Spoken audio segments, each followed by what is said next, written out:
Est-ce que les compagnons étaient tous d'accord entre eux? C'est ça que tu as dit? Non, bien évidemment que non. Factuellement, l'histoire de l'islam montre que les compagnons étaient avant tout des êtres humains. Ils avaient une psychologie, ils avaient des préférences individuelles. Maintenant, ils étaient tous d'accord à partir du moment où ils étaient musulmans sur certains principes. Mais est-ce que cela voulait dire qu'ils allaient éventuellement comprendre la religion de la même manière? Non. Euh, il y avait ici, il y a eu factuellement, l'histoire de l'islam est douloureuse d'ailleurs hein, à ce propos. C'est-à-dire qu'après la mort du prophète, on a vu un peu les différentes guerres civiles qui se sont enchaînées. Ces guerres civiles étaient justement le fruit de divergences profondes entre des gens qu'on peut appeler musulmans. C'est-à-dire qu'il y avait véritablement ici des musulmans, des gens qui ont connu le prophète, des gens qui se sont convertis à l'islam à l'époque du prophète, qui ont combattu d'autres personnes qui se sont converties à l'islam pendant la vie du prophète également.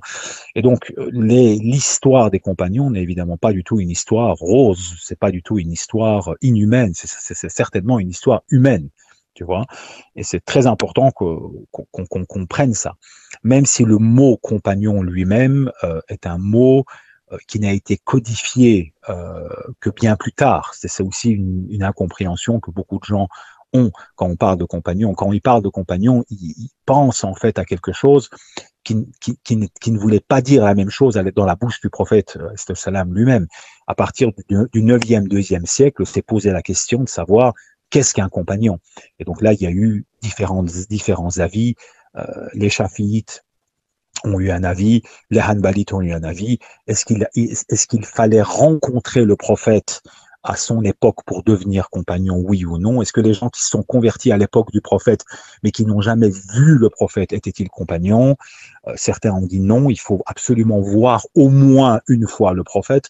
Et donc, il y a eu toute une série de divergences sur qu'est-ce qu'un compagnon, quel est le statut du compagnon, et est-ce qu'après la mort du prophète, à partir du moment où des gens ont ouvertement combattu des gens très proches du prophète, sont-ils restés compagnons? Est-ce qu'on peut encore leur donner un statut de compagnon, oui ou non? Et donc, il y a eu beaucoup de divergences sur ces questions qui ont entraîné des débats assez houleux. Et donc, l'histoire de l'islam et l'histoire des compagnons n'est pas du tout une histoire qui sort de l'ordinaire dans le sens humain du terme. C'était des êtres humains avec une psychologie donnée, avec des préférences données, avec des luttes de pouvoir données. Et donc, mis à part, on va dire, une catégorie bien précise de compagnons qui, eux, manifestement et historiquement n'étaient pas intéressés par le jeu de pouvoir à proprement parler, malheureusement, l'histoire de l'islam est une histoire humaine. Et il faut d'ailleurs l'analyser sous cet angle-là. On ne doit surtout pas, on va dire, sacraliser l'histoire. C'est-à-dire que l'histoire est une discipline dans laquelle on prend des données et on essaie d'analyser les données, on essaie de donner un sens à ces données. Maintenant, essayer de plier ces données à une religion pour préserver, si tu veux, l'honneur de certains personnages, c'est quelque chose qui est une faute. Et c'est une faute parce qu'au moment où les gens découvrent, en lisant l'histoire de l'islam, que ces personnages-là ont fait ces choses-là, ben, inévitablement, tu ouvres la porte à des autres dérives. Tu comprends ce que je veux dire?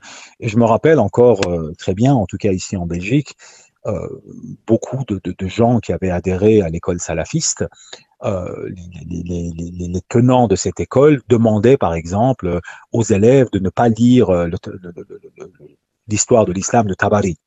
Pourquoi? Mais parce que tout simplement, dans l'histoire de l'islam de Tabari, la réputation de ses compagnons va être mise à mal.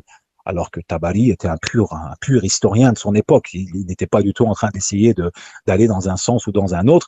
Et donc, ce qui est très dommageable à l'islam, c'est que justement, on occulte des informations historiques qui, lorsqu'elles sont connues de la part de musulmans, ben, soit ils deviennent complètement on va dire, ils rejettent carrément l'islam parce qu'ils se disent, mais voilà, on nous a raconté des balivernes, ou alors ils vont vers d'autres courants de l'islam qui, eux, sont anti-compagnons ou anti ces compagnons-là, comme tel que, par exemple, le chiisme. Je ne suis pas du tout en train de promouvoir ici ni un courant ni un autre. Je dis tout simplement que il faut rester très posé sur ces questions-là, il faut rester à distance de l'histoire et prendre l'histoire comme quelque chose de très neutre. Il ne faut pas essayer de plier l'histoire dans une direction ou dans une autre pour plaire à un courant ou pour plaire à un autre, tu vois. Et là, il faut véritablement une démarche critique par rapport à l'histoire. Voilà.